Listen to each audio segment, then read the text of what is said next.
I want to change subjects just a little bit here, but on your Campus Changers website, I'm hoping we'll include that in the notes, how people can get to that in our show notes.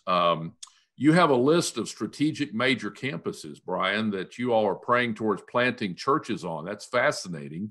But what was your process of selecting, which campuses you're going to plant a church on, and what are some of the things you're looking for when you're considering which campus to start a church on? That's a movement kind of across the United States and beyond, where they're planting churches in college towns. I love that.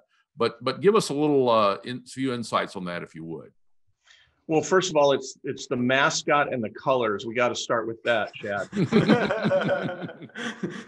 If it brings out my eyes, then we'll send a team there. That's deep. That's profound. Thanks. Yeah, I felt like I got a word from the Lord to say that. So, there are some folks, again, that I've mentioned that have a real art and science to this. I would say that we definitely look for cities with infrastructure where when people graduate, they can get jobs.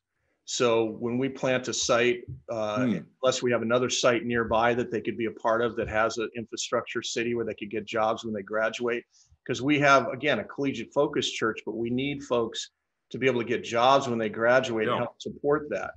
So the size of the school matters. The number of students that live on campus is huge, and the gospel need that's there. We ended up starting our first church site at UNLV in Vegas, and it wasn't even a plan of ours. We were just going to do an outreach to help there.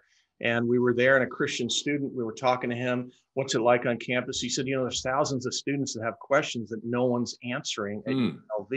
We really landscaped it a little bit, and there wasn't much outreach going on there. So that became our first church plant.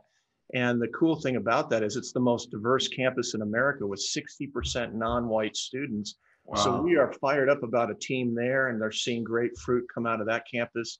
But it's sort of become this Macedonian call. Like, a girl got saved at the University of Arizona.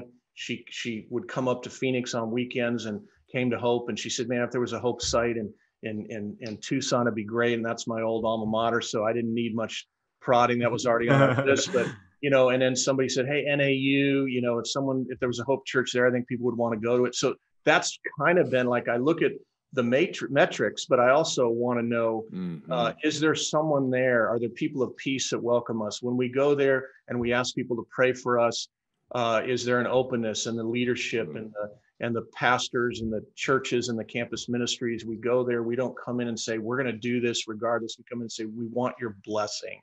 Good. Would you bless what we're doing? Would you pray for us? Would you help us? We don't know this area like you do. And it's been really fruitful.